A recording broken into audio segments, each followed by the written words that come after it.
सिद्धिभ्यः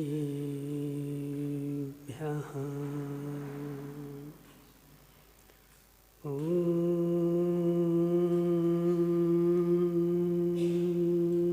नमः सिद्धिभ्यः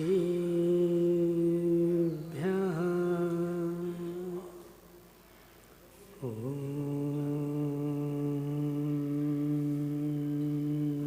नमः सिद्धिभ्यः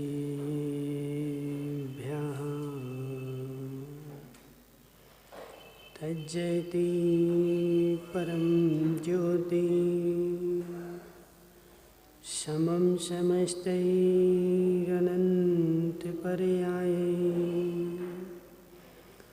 दर्पणतले विसकला प्रतिफलति पदार्थमालिका यत् नमो अरिहन्ताणं नमो सिद्धाणं नमो वायरीयाणं नमो अध्यायाणं नमो लोय सव्यसाहुरम्। पंच परमेष्टि भगवानी की अनंतानंत सिद्ध परमेष्टि भगवानी की 1008 देवादेव वांशुकूज भगवानी की 1008 देवादेव सुपारसनाथ भगवानी की आचार्य भगवान अमृत चंद्र स्वामी के आचार्य भगवान विद्यासागर जी महाराज के आचार्य भगवान विशुद्ध सागर जी महाराज के आचार्य भगवान विभव सागर जी महाराज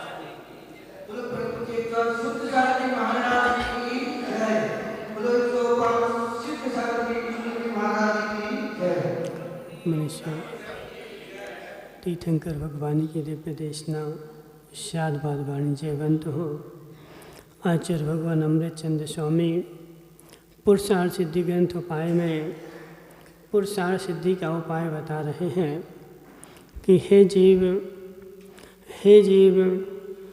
पुरुषार्थ तभी पुरुषार्थ है जब पुरुषार्थ की सिद्धि हो सके।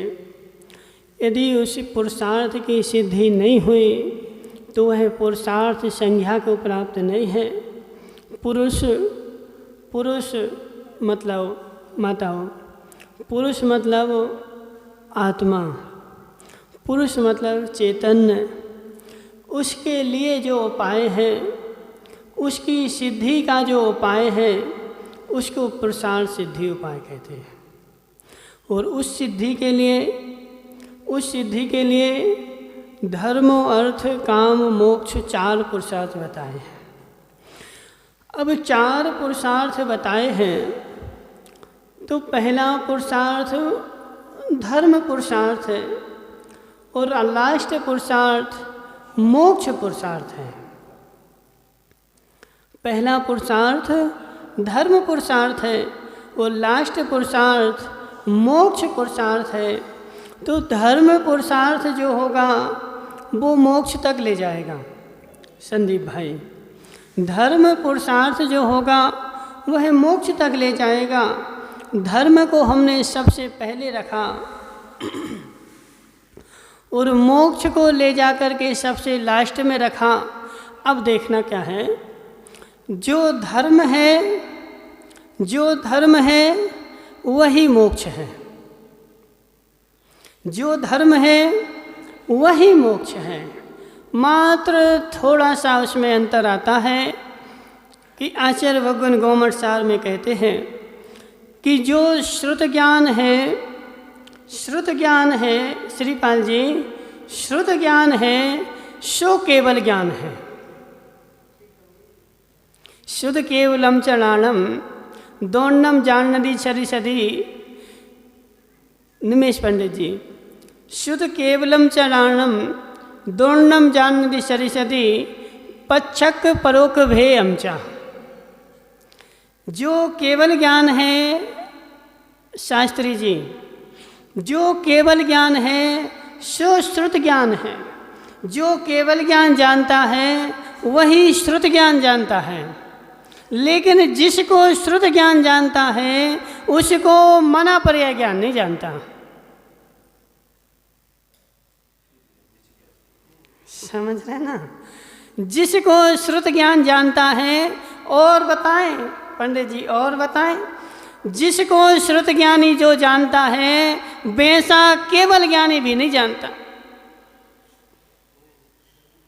बोलो, जो केवल ज्ञानी नहीं पंडित जी, जिस पदार्थ को मैं जानता हूं उसको तुम्हारे महावीर नहीं जानते। अब बोलो, अब बोलो।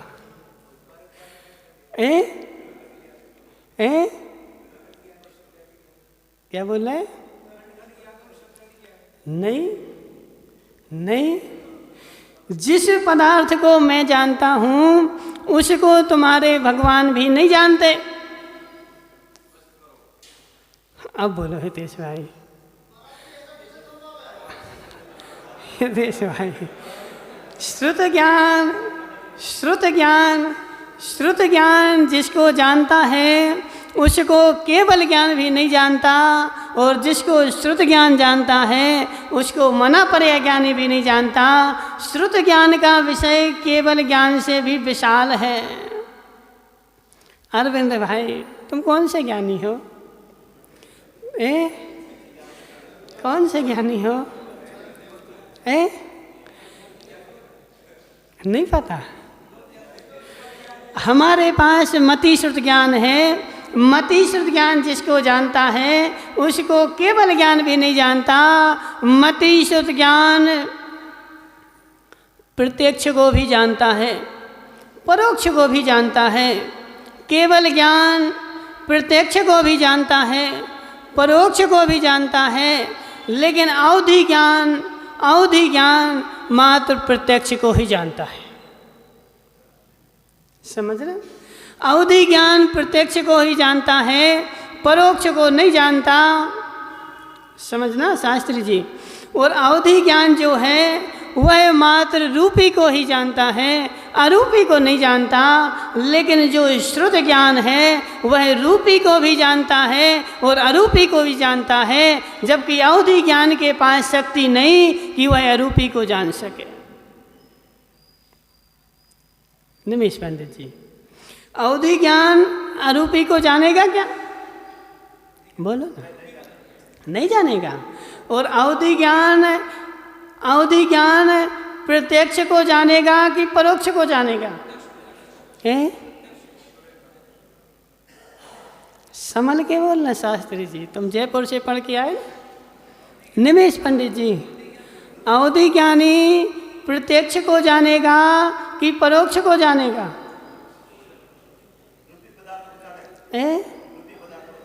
रूपी पदार्थ को जानेगा ना। तो प्रत्यक्ष रूपी पदार्थ को जानेगा कि परोक्ष रूपी पदार्थ को जानेगा? क्यों? देखो पंडित जी बोले संभल के बोलना। क्यों? प्रत्यक्ष को जानेगा कि परोक्ष को जानेगा? बोलो नमेश पंडित जी। परोक्ष को जानेगा। ठीक है। तुम यह बात आगम से बोल रहे कि मन से बोल रहे? बोलो ना।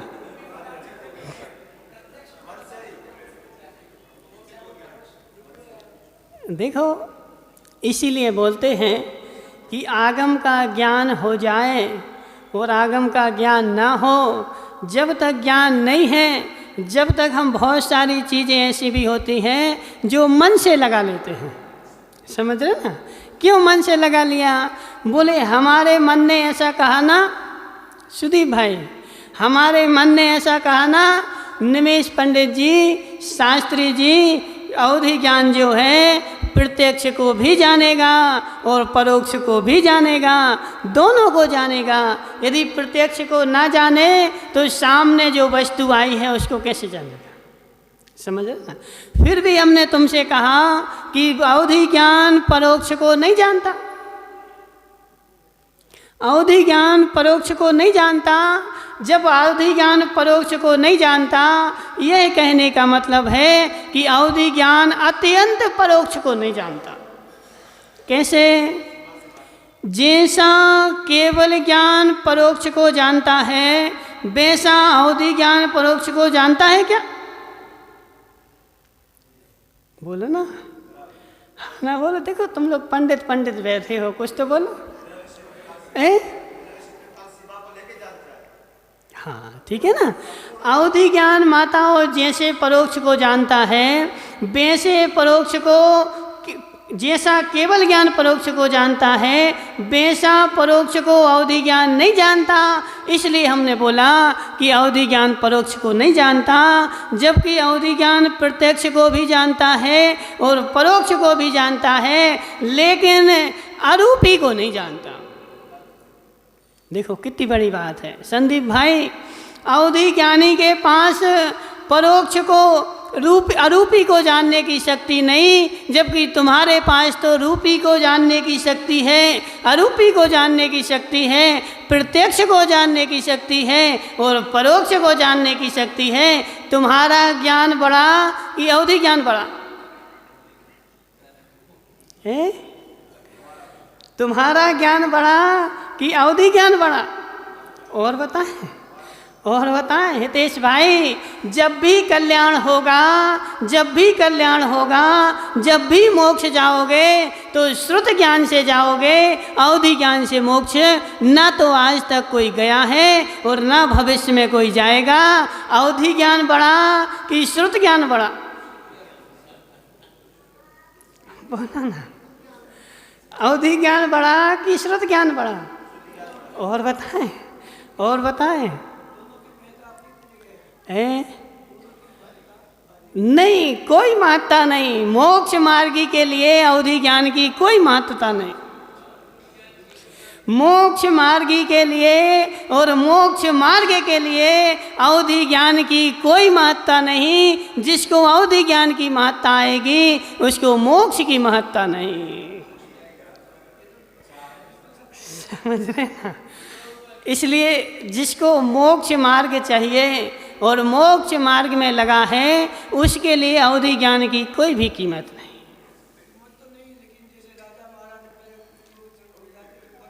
हाँ हाँ। अजित भाई, अजित भाई, तुम बताओ पंडित जी, हमसे क्या पूछ रहे हैं? सुनो, देखो अपन आगे चलते हैं। मोक्ष मार्गी के लिए अवधि ज्ञान का किंचित मात्र भी प्रयोजन नहीं, और अवधि ज्ञान, मोक्ष मार्गी अवधि ज्ञान को लक्ष्य करके आगे बढ़ता नहीं। ठीक है? हो जाए तो उससे द्वेष करता नहीं, हो जाए तो उससे द्वेष करता नहीं, लेकिन उसके होने के पीछे पीछे भागता नहीं। क्यों? क्योंकि वह हमारा प्रयोजनभूत तत्व नहीं है निमेश भाई, वह हमारा प्रयोजनभूत तत्व नहीं है। और आगे चलें। अब अवधि ज्ञान और श्रुत ज्ञान में जब हमने कल्पना की माताओं, तो श्रुत ज्ञान बड़ा है अवधि ज्ञान की अपेक्षा। अब और आगे चलें तो अवधि श्रुत ज्ञान जिसको जानता है उसको केवल ज्ञान भी नहीं जानता।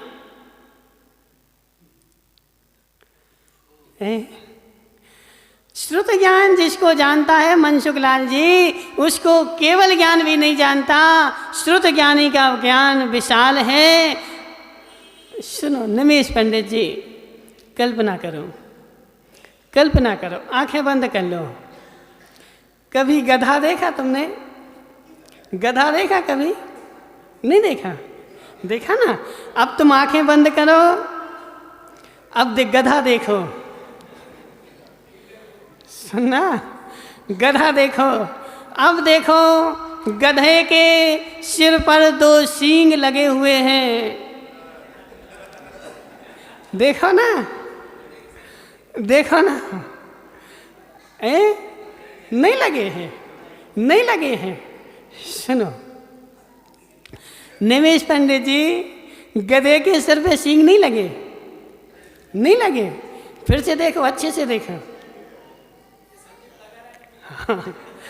समझ रहे ना? अब तुम देखना, निमेश पंडित जी आंखें बंद करके देख रहे हैं कि संदीप भाई एक गधे को पकड़े हुए हैं और इन्होंने, समझ रहे ना, इन्होंने उसके सिर पर 2 सींग लगा दिए हैं सोने के। किसके?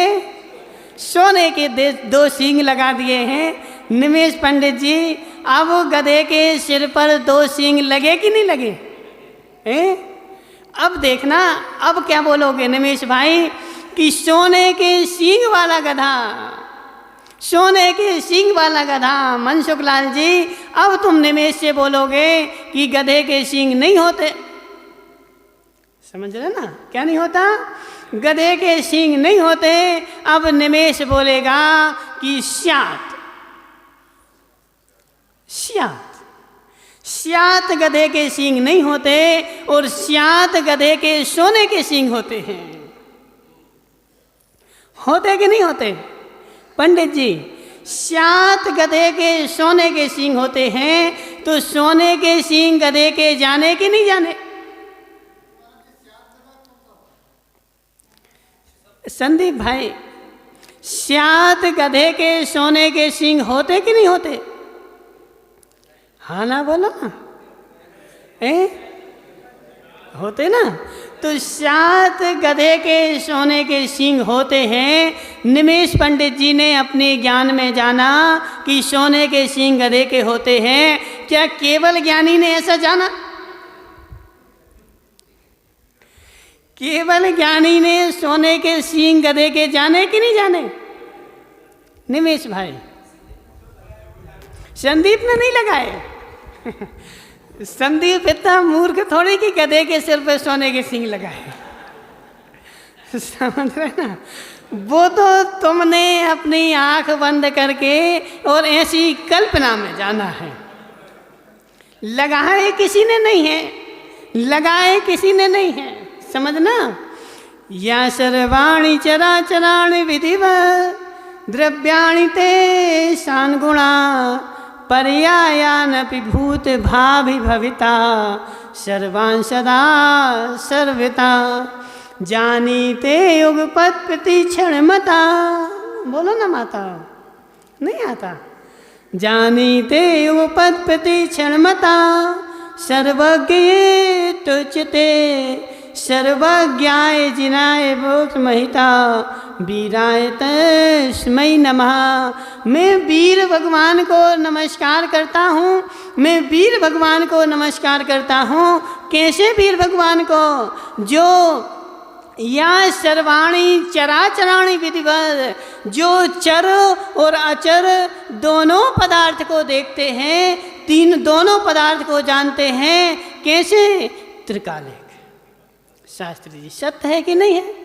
मैं वीर भगवान को नमस्कार करता हूँ जो चर और अचर दोनों पदार्थ के तीनों कालों को देखते हैं, तीनों कालों को जानते हैं। तो चर को भी जानते हैं, अचर को भी जानते हैं, जो है उसको भी जानते हैं और जो होने वाला है उसको भी जानते हैं और जो हो गया है उसको भी जानते हैं।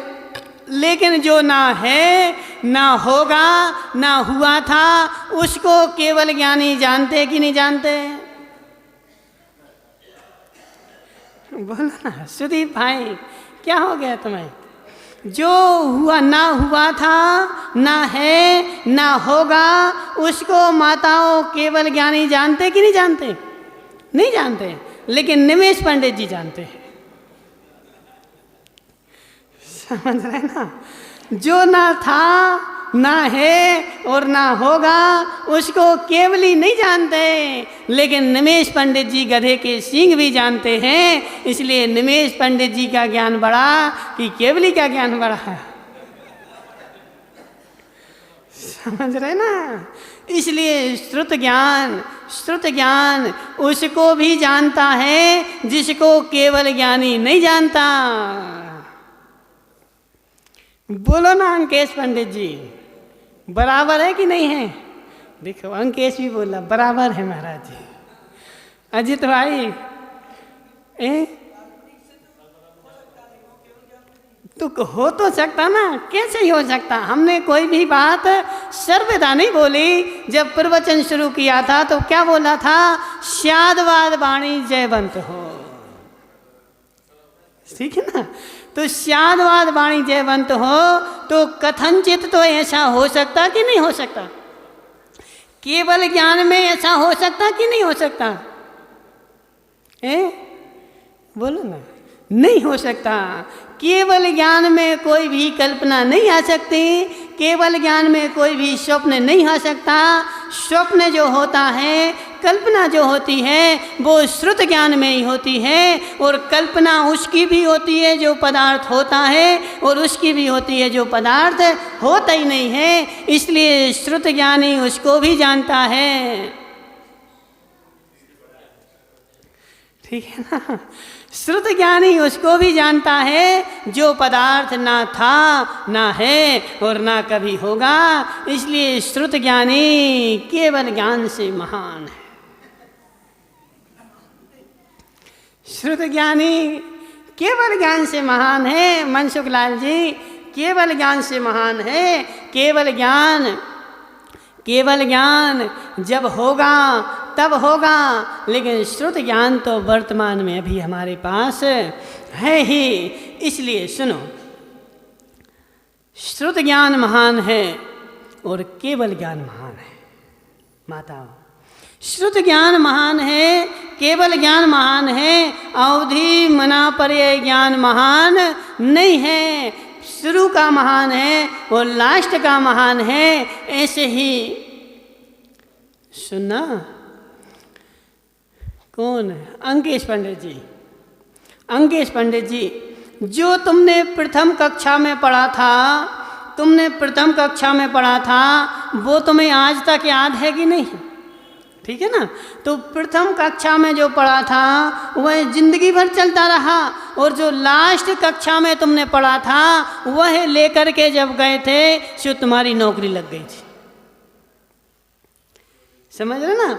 तो प्रथम कक्षा का भी महान है, और लास्ट कक्षा की जो तुम्हें मार्कशीट मिली थी वह भी महान है। जब भी नौकरी लगती है तो प्रथम कक्षा की मार्कशीट से लगती कि लास्ट की कक्षा की मार्कशीट से लगती? लास्ट की कक्षा से लगती ना। लेकिन जो लास्ट की कक्षा में मार्कशीट मिलती है वह प्रथम कक्षा में जो पढ़ा था वह उसमें लिखा होता कि नहीं लिखा होता? समझ रहे ना। जो प्रथम कक्षा में तुमने 1, 2, 3, 4 पढ़े थे, ABCD पढ़ी थी, जब तुम लास्ट में पूरा पढ़ चुकते हो तो एक कागज में वही तो लिख के दे देते।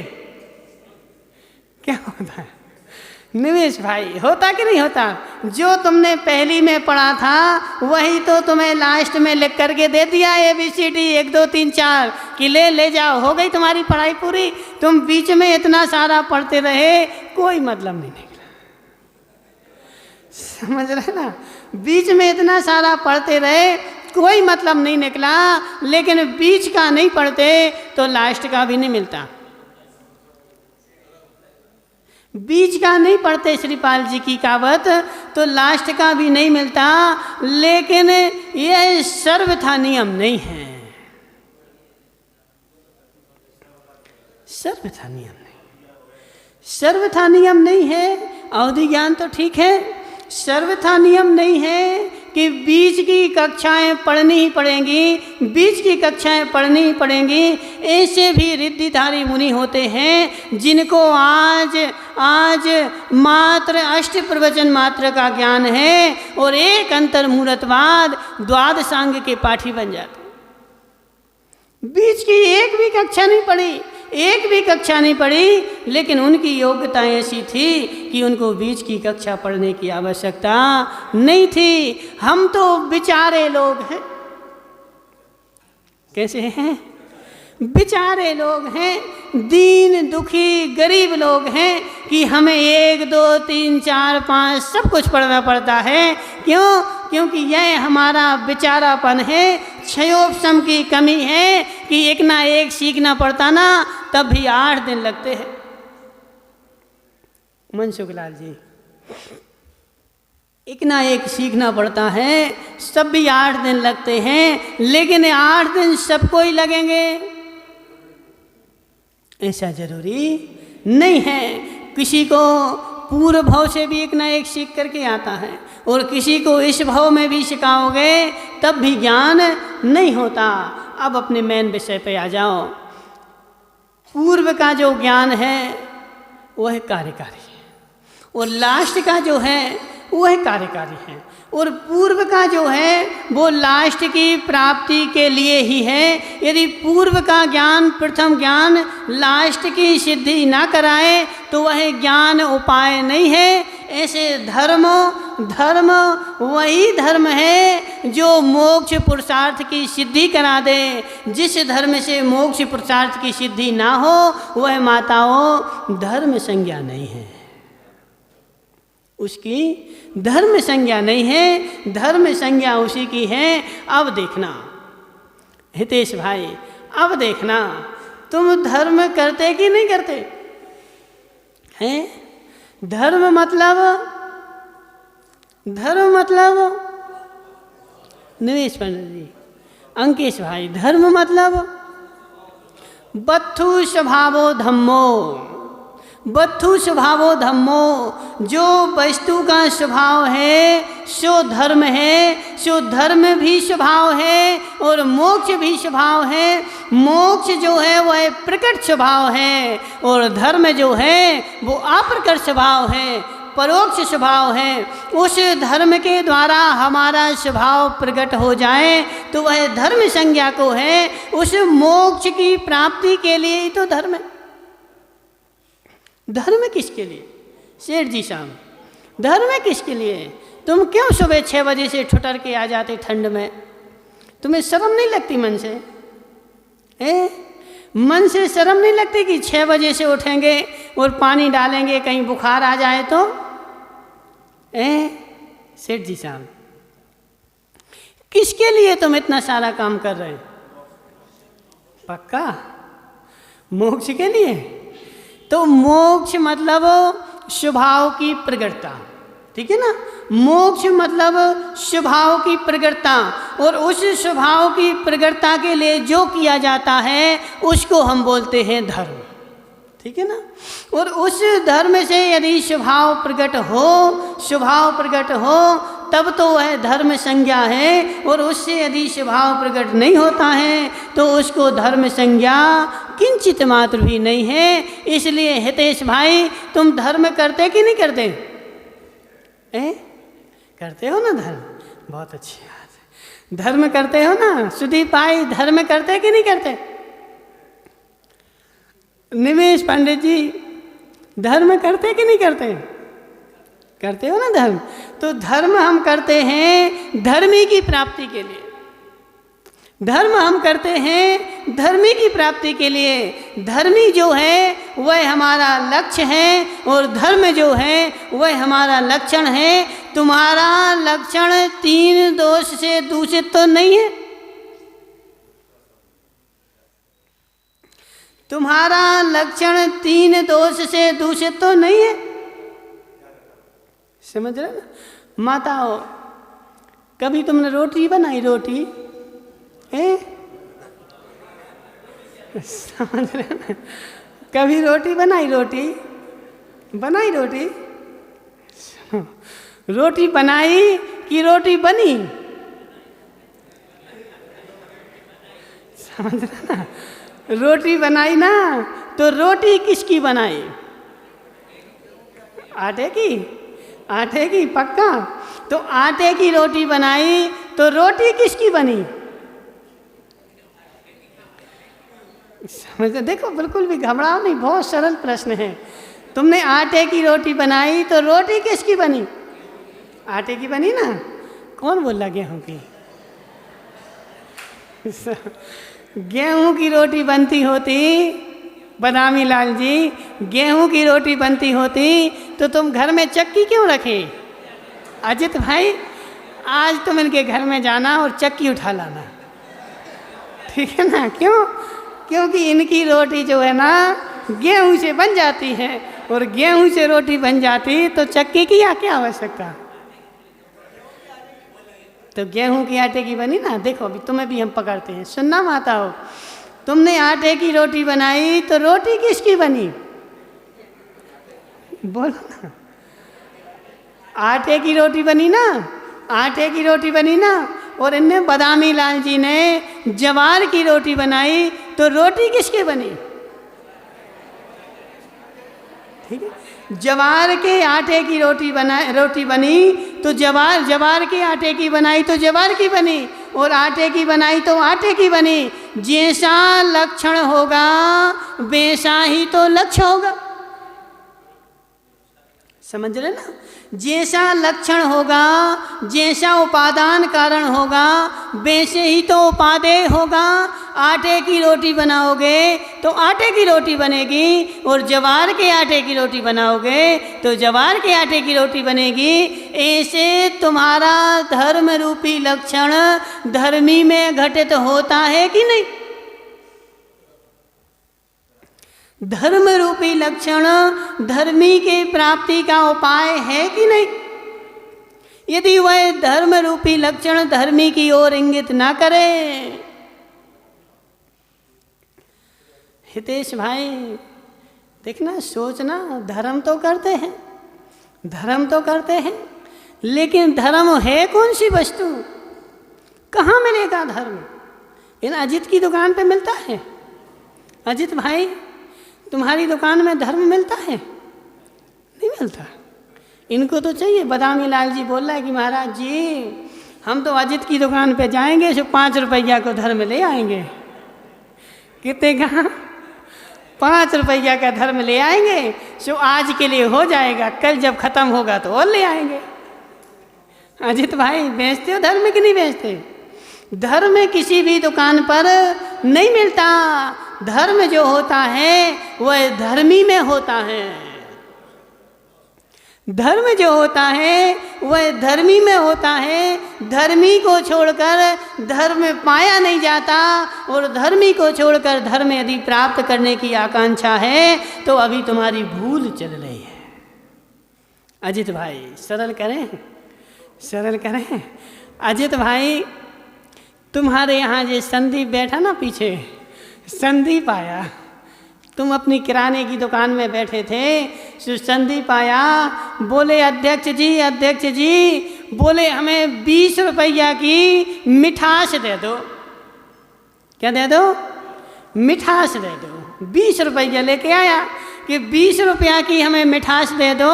अब तुम क्या किया तुमने कि तुमने शक्कर की बोरी खोली और उसमें से 20 रुपया की देने लगे। तो बोले नहीं, हमें शक्कर नहीं चाहिए, हमें तो मिठास चाहिए। क्या चाहिए है? मिठास चाहिए, हमें नहीं चाहिए शक्कर। जे क्या बोले कि नहीं तुम्हें मिठास चाहिए तो शक्कर तो लेनी पड़ेगी। समझ रहे ना?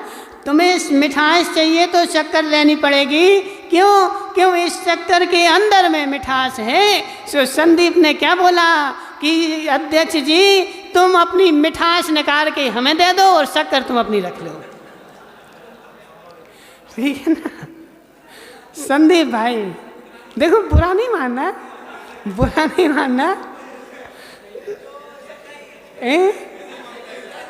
ऐसे ही कहेंगे ना। सुनो माताओं, समझना, संदीप ने क्या बोला अध्यक्ष से कि तुम तो 20 रुपया ले लो और इसमें जो मिठास है वह निकाल करके हमें दे दो, और तुम अपनी शक्कर तुम अपनी रखे रहो। और उस फिर क्या होगा? जी संदीप बहुत होशियार है ना, संदीप बहुत होशियार है।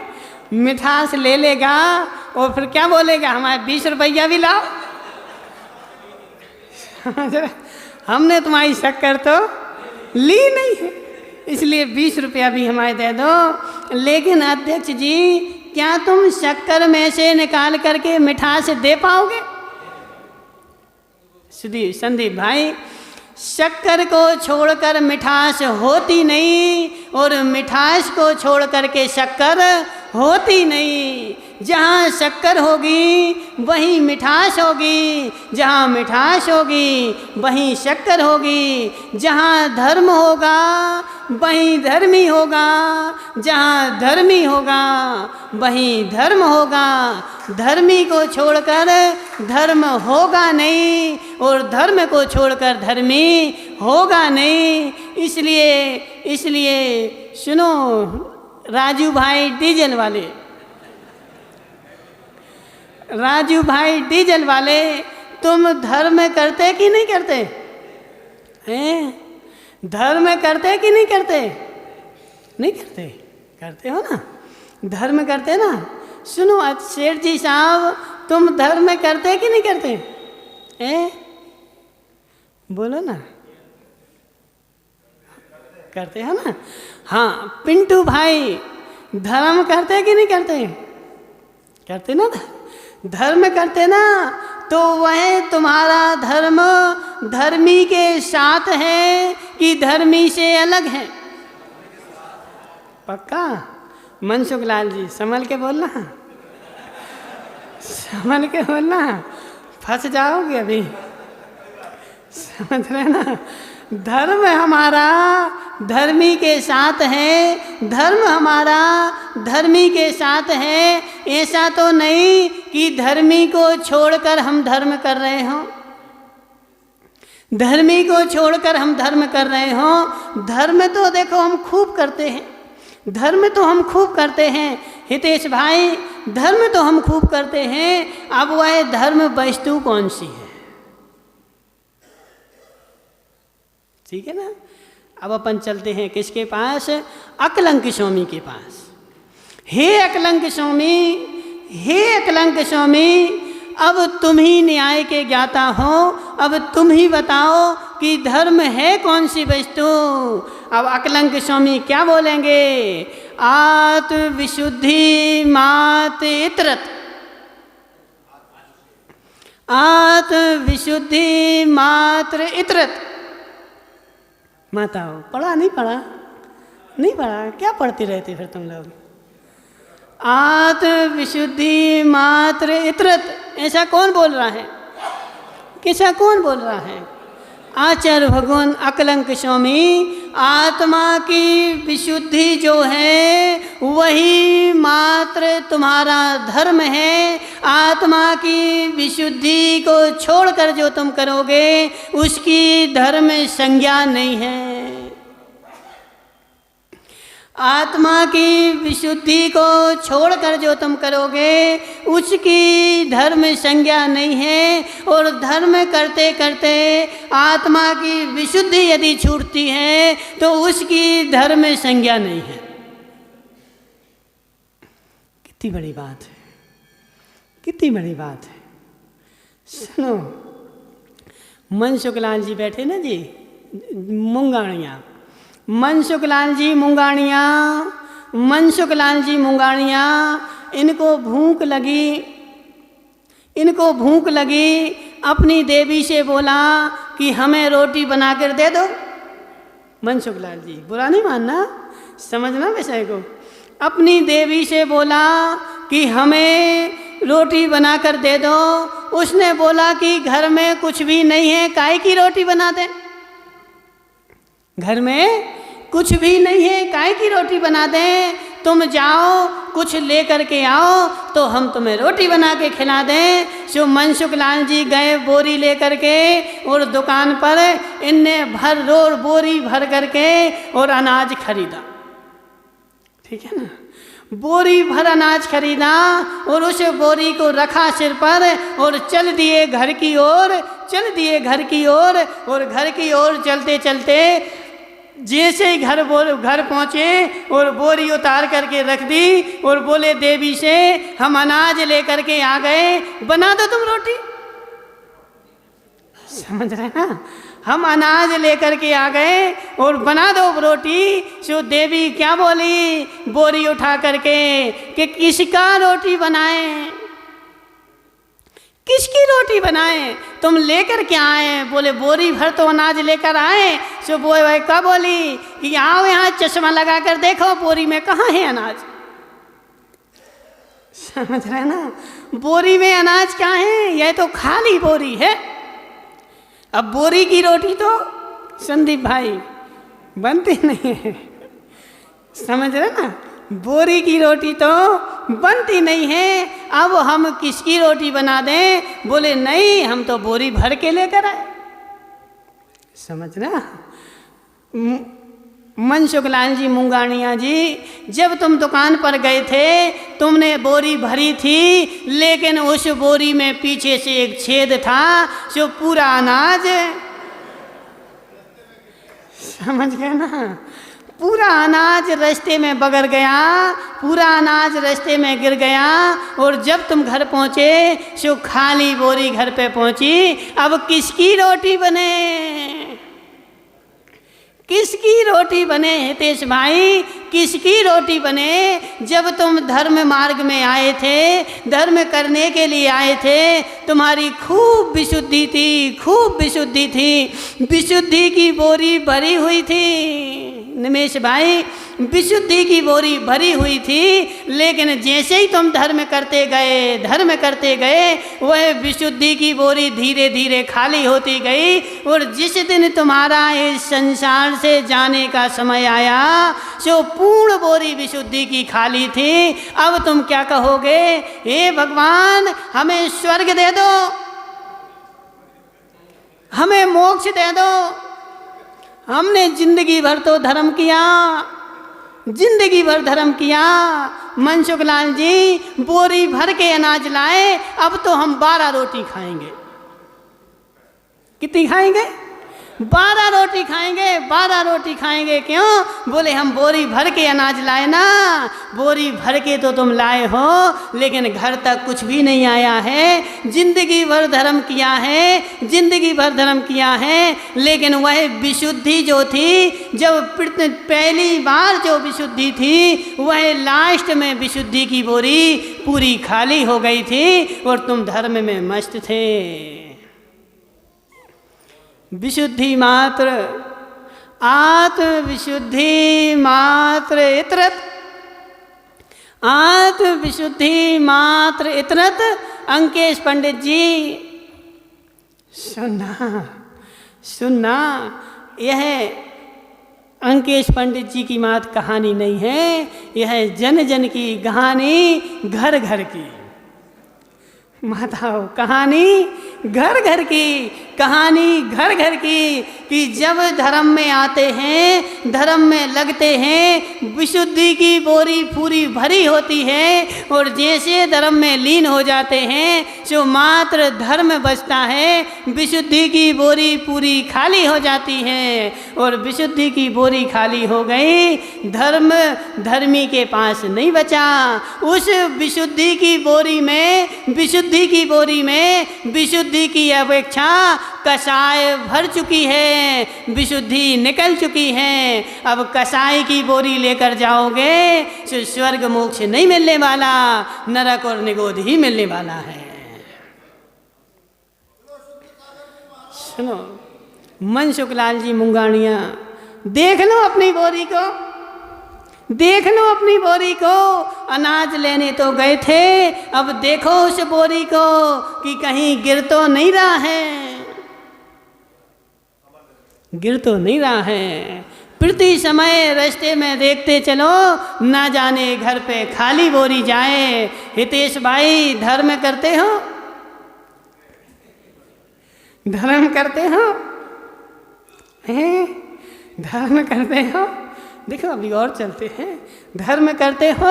मनसुख लाल जी, धर्म को हम लेने तो गए थे और सही ठिकाने पर गए थे, और सही ठिकाने पर जाकर के धर्म भी ले लिया था। लेकिन जैसे ही क्या किया जाए, यह मन बड़ा चंचल है ना, मन बड़ा चंचल है। हमने बोला था ना, चंचल है। कब यह मन शुभोपयोग से अशुभोपयोग की डाल पर छलांग लगा दे, पता नहीं चलता,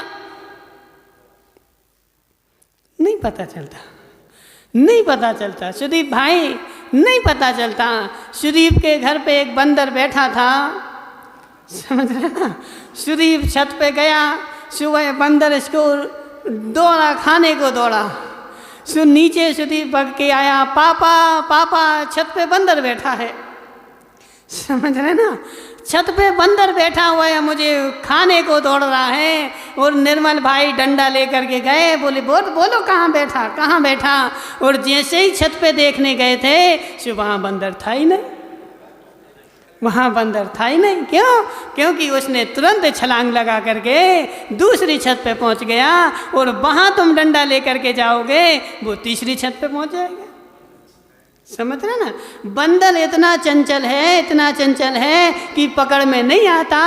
ऐसे मन रूपी बंदर इतना चंचल है कि तुम धर्म में बैठे रहोगे, धर्म स्थान पर बैठे रहोगे, धर्म करते रहोगे, और तुम्हारा मन का बंदर शुभोपयोग से उछल करके अशुभोपयोग में चला जाएगा हितेश भाई। और तुम बोलोगे हम तो महाराज जी देखो धर्म कर रहे, लेकिन बंदर तो भाग गया।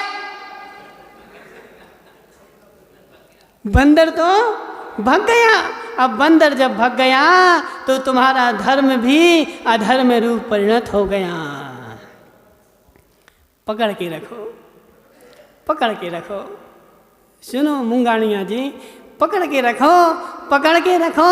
वह बोरी फटी हुई है, वह बोरी फटी हुई है, उस बोरी को पकड़ के रखो, वरना पूरा अनाज गिर जाएगा।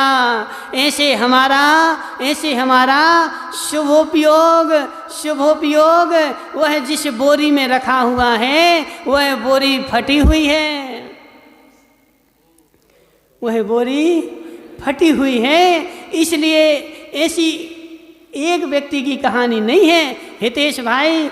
तुम स्वयं बोलो कि जिस दिन तुम मंदिर में पूजन करने के लिए पहले दिन आए थे, पहले दिन जो तुम्हारी विशुद्धि बनी थी, वह क्या लगातार आज तक बनती रही है? पहले दिन तुमने जब माला पकड़ी थी हाथ में, तो पहले दिन जब माला पकड़ी थी, जो ध्यान लगा था, जो आनंद आया था, वह माला आज पकड़ने में आनंद आता है कि नहीं आता है? नहीं आता है, नहीं आता है। क्यों नहीं आता है? क्योंकि अब हमारी बोरी में से कुछ गिर चुका है, और बोरी में से कुछ गिर चुका है, और विशुद्धि की बोरी में अहंकार की कषाय भर चुकी है। और वह कषाय निमेश पंडित जी, कषाय तुम्हें मोक्ष मार्ग की कसौटी पर खरा नहीं उतरने देगी। इसलिए उस बोरी को क्या करना है? उस बोरी को क्या करना है? सिल देना है। सुनो अंकेश पंडित जी, तुम एक बार सिल दोगे, वह बंदर आएगा फिर से छेद कर देगा। समझ रहे ना? क्यों? क्योंकि उस बंदर को कुछ ना कुछ खाने के लिए चाहिए है, और उसको खाने के लिए चाहिए है, सो वह तुम्हारी बोरी में छेद करेगा ही करेगा। लेकिन तुम्हें समझना पड़ेगा कि कहाँ छेद हो रहा है। उस छेद को ढूंढते रहोगे, छेद को देखते रहोगे, तो तुम्हारा अनाज बच जाएगा। और छेद को नहीं देखा, समझ रहे ना? उस छेद को नहीं देखा और संदीप के छेद को देखते रहे। संदीप भाई समझ रहे ना? अपने छेद को नहीं देखा, उसके छेद को देखते रहे, तो तुम्हारे छेद ही छेद हो जाएंगे। पंचम काल है, सामायिक छेदोपस्थापना संयम होता ही होता है। सामायिक छेदोपस्थापना, सामायिक छेदोपस्थापना दोनों ही संयम होते हैं। तुम्हारी बोरी में छेद हो गई होगा, बोरी में छेद हो गई होगा, और अपनी बोरी के छेद को देख लोगे और अपनी बोरी के छेद को बंद कर दोगे, तुम्हारा अनाज बच जाएगा। लेकिन दूसरे के संदीप, देखो संदीप क्या कर रहा है, क्या हुआ, क्या हुआ? अपना छेद नहीं देखा, अपना छेद नहीं देखा। बोले अंकेश पंडित जी बोला, महाराज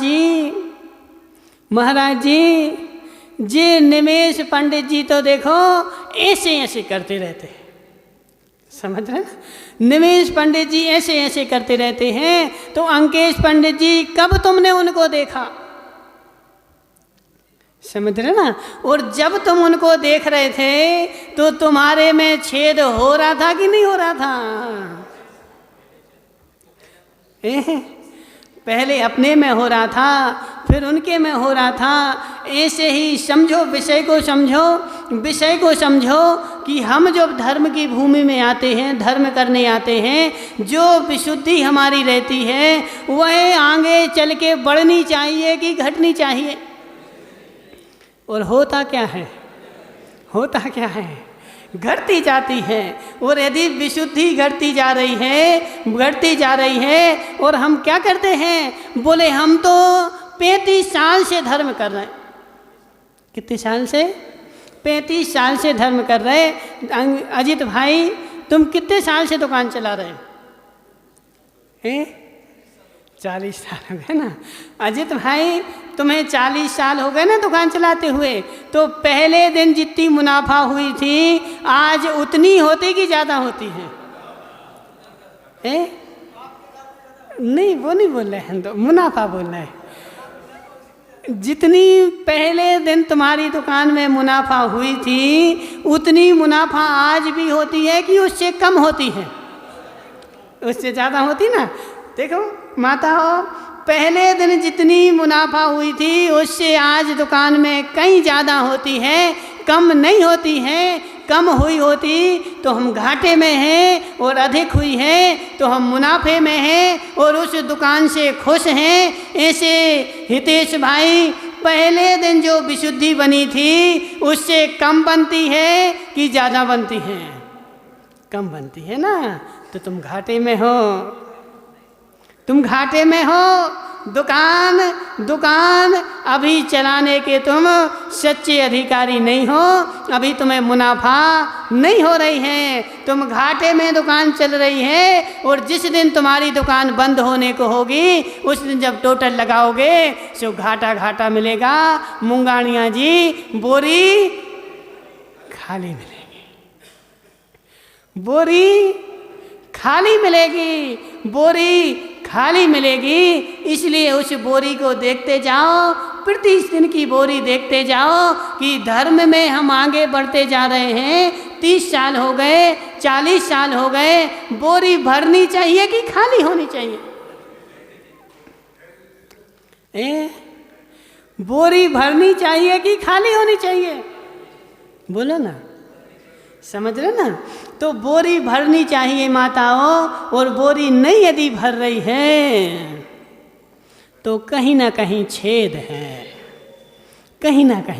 है, और उस छेद को देखो, वह छेद यदि पकड़ में आ गया तब तो हमने धर्म किया है, और वह छेद समझ में नहीं आया तो वह धर्म अभी हमने नहीं किया है।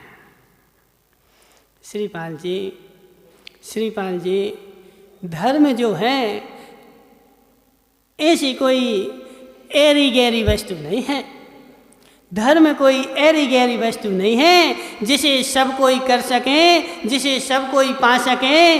आचार्य भगवान कार्तिकेय स्वामी कार्तिकेय उपेक्षा में क्या लिखते हैं कि सम्यक दृष्टि जीव कितने होते हैं? तो आचार्य भगवान ने बोला 2 ही होते हैं। बोले 2 ही होते हैं? बस नहीं, 2 ज़्यादा से ज़्यादा होंगे तो कितने होंगे? बोले 3 हो जाएंगे, इससे ज़्यादा नहीं हो सकते। सम्यक दृष्टि जीव 2-3 ही होते हैं। अब 2-3 का मतलब ये नहीं है कि मनसुख लाल जी बोलें कि एक हम सम्यक दृष्टि, एक हमारे श्रीपाल जी सम्यक दृष्टि, और एक निमेश पंडित जी सम्यक दृष्टि, और सब मिथ्या दृष्टि। मनसुख लाल जी 2-3 का मतलब यह नहीं है। 2-3 होते हैं मतलब बहुत ही अल्प संख्या में होते हैं, बहुत ही अल्प संख्या में होते हैं। पहली बात तो यह है कि जीव तत्व को सुन ले। बिरलाणि सुनहि तच्चम बिरला जानन्ति तस्य दो तच्चम बिरला भावै तच्चम बिरलारम धारणा होदी। माताओं, कहाँ की गाथा है? योग सार प्रावत में आचार्य भगवान योगेंदु स्वामी क्या लिखते हैं कि बिरले ही ऐसे व्यक्ति हैं जिनकी ऐसी रुचि बनती है कि मैं तत्व को सुन लूं। संदीप भाई अभी बोल रहे थे, महाराज जी बोले वहाँ नाली खुद रही, लोगों की दुकानें बंद हैं।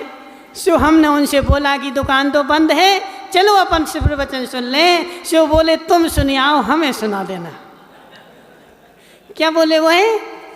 तुम सुन लो, हमें सुना देना। संदीप भाई, यह तीर्थंकर की देशना अमृतभूत है, अमृतभूत है। इस अमृत को लेने के लिए पात्र भी चाहिए, पात्र भी चाहिए। जैसा पात्र होगा वैसी वस्तु आएगी। शेरनी का दूध, माताओं, शेरनी का दूध लगाया कभी संदीप भाई? शेरनी का दूध नहीं निकाला, शेरनी का दूध नहीं निकाला।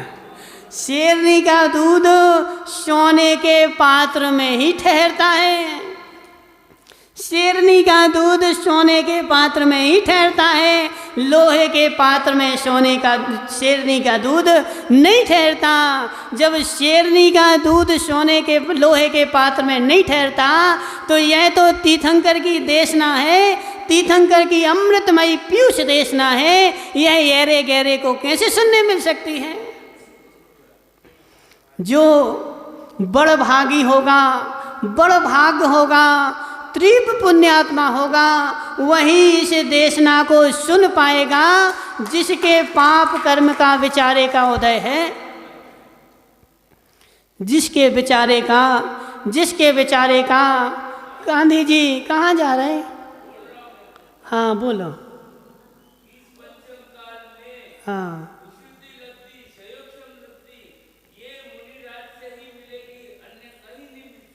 सही है। सुनो,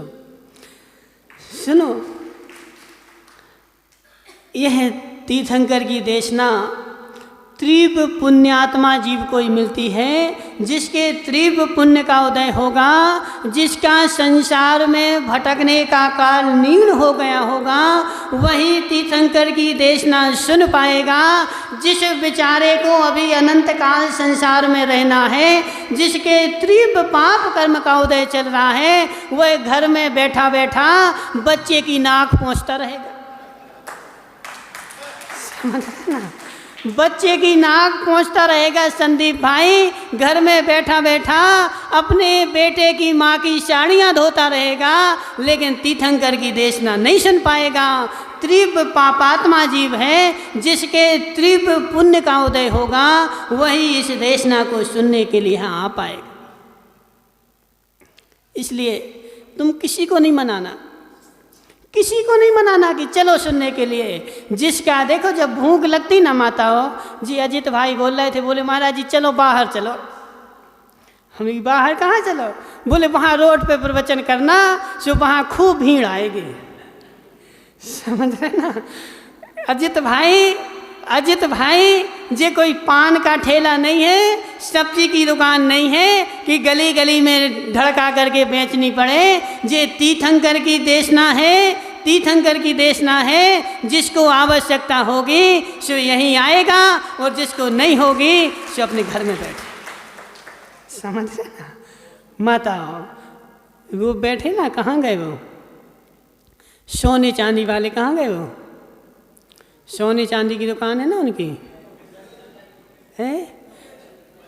जो भी हो, सुनो, बैठे हैं। कौन है? लोकेश भाई जी, बादामी लाल गेंदावत जोधावत जी, दादाजी बादामी लाल जी, सुनना, तुम्हारी सोने चांदी की दुकान है ना, 10 करोड़ की है। जोधावत जी सुनना, देखो समय हो गया है, समय हो गया। देखो 1 मिनट में और, तुम्हारी सोने चांदी की दुकान है ना, तुम ये बता दो, तुम कितने जोर जोर से चिल्लाते हो? दुकान पर बैठकर कितने जोर से चिल्लाते कि कंगन ले लो, ऐना ले लो, क्या क्या चिल्लाते हो? नहीं चिल्लाते, क्यों? समझ रहे ना माताओं, जब बच्चे को भूख लगती है सो अपने आप रोने लगता है।